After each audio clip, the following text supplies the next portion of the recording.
From storyflo, this is your daily audio brief. Jessica, July 21st. The morning read, 10 stories, balanced sourcing throughout. Let's get into it. First, from Thedailybeast, Whitney Cummings, on why her Trump joke was cut from Netflix broadcast.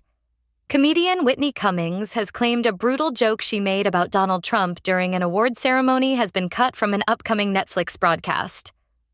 Cummings, 43, initially made the joke about Trump, 80, at the Kennedy Center on June 28th, when comedian and TV host Bill Maher was being honored with the Mark Twain Prize for American Humor. At the end of her appearance, Cummings made a reference to Trump's connections to late child sex offender Jeffrey Epstein.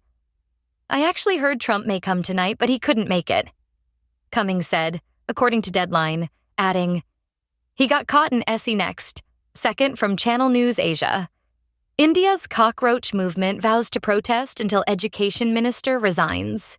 Nearly 60 protesters were injured after clashes between police and supporters of the self-named Cockroach Janta Party over demands for the resignation of India's Education Minister Dharmendra Pradhan. Up next. Third, from The Guardian World.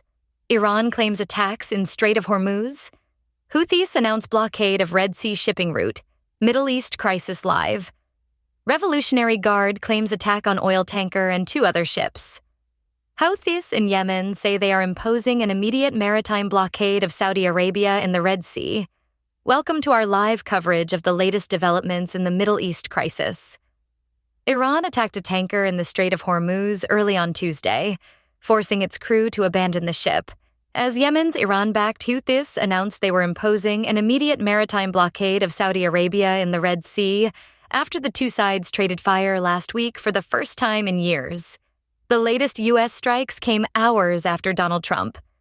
And then, fourth, from The Guardian World, Kumanjayi little baby's mother was not supported to protect her children while escaping domestic violence. Review finds. Interim report not able to draw nexus between matters referred to child protection and circumstances leading to 5-year-old's alleged murder. Warning. This story contains references to Indigenous Australians who have died. Get our breaking news email, free app, or daily news podcast. Kumanjayi little baby's mother was effectively left alone to protect her children while also experiencing domestic violence. Because child protection authorities failed to adequately assess multiple threats to her safety, a draft review has found. But the interim report, tabled in Parliament on Tuesday, found T next.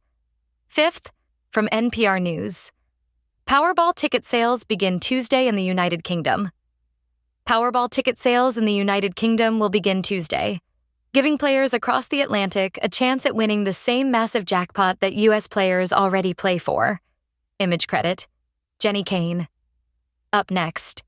Sixth, from Bloomberg Top.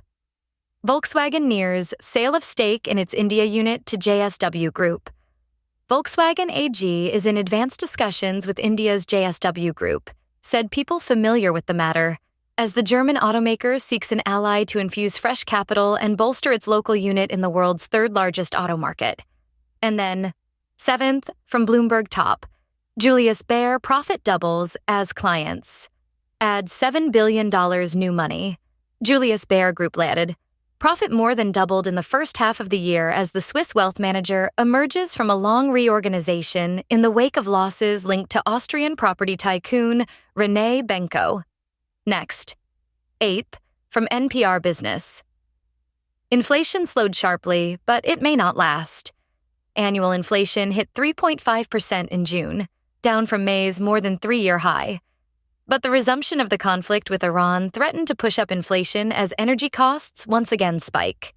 Image credit, Brandon Bell. Up next. Ninth, from NPR Business. Mystery bidder buys T-Rex nicknamed Gus for a record $50 million. A T-Rex fossil billed as one of the world's largest specimens was sold for a record $50.1 million Tuesday to a mystery bidder. But many aren't happy about it.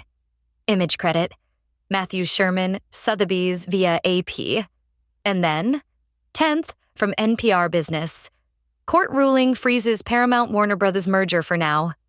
Paramount's owners were hoping they'd be firmly in control of rival Warner Bros. Discovery by the end of this week. Monday's temporary restraining order puts that plan on hold. Image credit, SOPA Images. That's the day. Back at the desk tomorrow, what to watch is in your subscribe link. If this saved you time, the full feed is free at storyflo.com.